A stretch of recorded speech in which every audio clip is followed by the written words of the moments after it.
मित्रों, मैं हूं बाराबंकी से प्रेम अवस्थी। आज फिर मैं आपको मिलवाता हूं बाराबंकी नगर पालिका के पूर्व चेयरमैन एवं चेयरमैन शशि श्रीवास्तव जी के पति रंजीत बहादुर श्रीवास्तव जी से।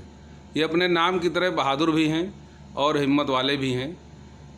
कोरोना के खिलाफ आज जंग जैसे माहौल है हमारे देश में, और इन्होंने अभी पिछले हफ्ते हमसे बातचीत में एक बात बहुत दावे के साथ कही थी कि आहार और संस्कार कोरोना जंग के हथियार। हमने ये इनकी बातचीत सोशल मीडिया पर वायरल भी की थी, और ये देखिए, ये उसका व्यू है।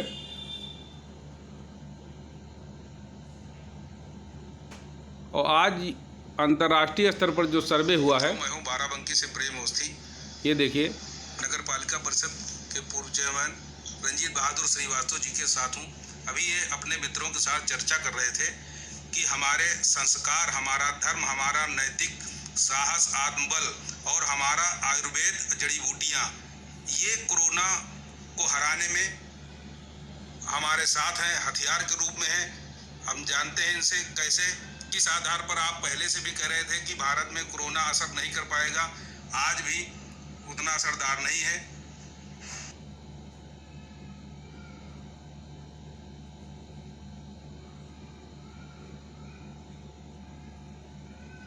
तो मित्रों, कहने का मतलब यह है कि इनकी जो बातचीत हमारी हुई थी वो सटीक निकली। उसका आज दैनिक जागरण अखबार में, ये लखनऊ से हैं, पवन तिवारी जी की एक रिपोर्ट है जिसमें हेडिंग लगी हुई है, शाकाहार और संस्कार हैं कोरोना के खिलाफ हथियार। तो कहने का मतलब है, इनका जो दावा था वो सही निकला।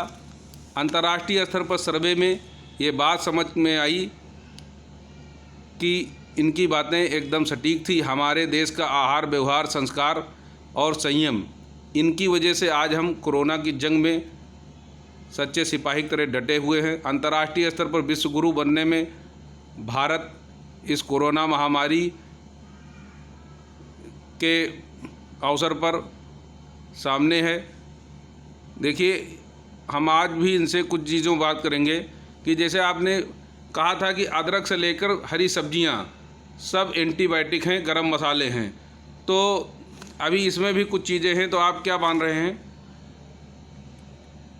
देखिए, ये मैं नहीं मान रहा हूँ। ये तो आज की तारीख में, जब मैंने पहली ये बात कही थी तो उस समय लोगों को संभवतः इतनी बात समझ में ना आई हो, लेकिन समय समय पर हमारे प्रधानमंत्री मोदी जी भी कह चुके हैं कि हम संयम के साथ संयम से जीतेंगे कोरोना की जंग। मैंने इसमें संस्कार और आहार को पहले भी जोड़ा था। हमने अदरक से लेकर के अपनी दिनचर्या शुरू करने की बात कही थी। हमने साग सब्जियों की बात की थी। हमने 70% आबादी जो धूप में रहती है, जो निरंतर विटामिन डी प्राप्त करती है, उसकी भी बात कही थी। हमारी प्रतिरोधी क्षमता कितनी ज़्यादा है, ये अन्य देशों से भिन्न है। इसको तो पूरा विश्व स्वीकार कर चुका है, तो कुछ कहने की ज़रूरत नहीं है। इसी के आधार पर मैंने एक अपनी पत्नी, जो हमारी चेयरमैन भी हैं, उनके साथ मैंने एक नारा दिया था, जिस पर मैं आज भी पालन कर रहा हूं कि हम कर्म योद्धा हैं, सावधानी बरतो और काम करो। और मैंने उस पर स्वयं भी मैंने इसका पालन किया और पालन करवाया लोगों से। हम लोग सावधानी बरतते हुए निरंतर जनसेवा कर रहे हैं, निरंतर काम कर रहे हैं। देखिए, इन्होंने एक बात और कही थी कि 70% हमारे देश की आबादी जो है वो धूप में दिन भर काम करती है। यानी कि कृषि प्रधान देश में हमारे यहाँ 70% लोग खेतों में, खलिहानों में काम करते हैं, जिसकी वजह से उनके अंदर कोरोना से लड़ने की शक्ति है।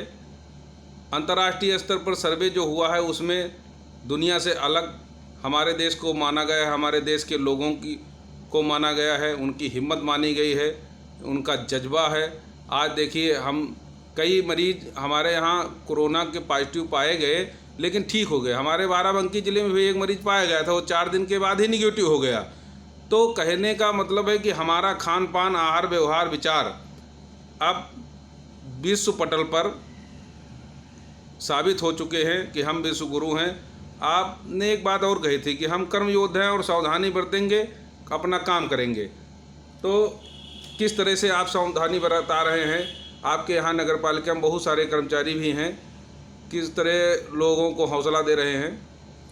देखिए, हमने भारत सरकार की सारी जितनी भी गाइडलाइन थी हमने उसको स्वीकार किया। सोशल डिस्टेंसिंग की बात हमने स्वीकार की, हमने मास्क की बात स्वीकार की, हमने सैनिटाइजर की बात स्वीकार की, हमने अपने नगर में सैनिटाइजर भी कराया, फॉगिंग भी कराई। हमने बीमारियों से लड़ने के लिए जो सरकार की गाइडलाइन थी उसका अक्षरशः हमने पालन किया।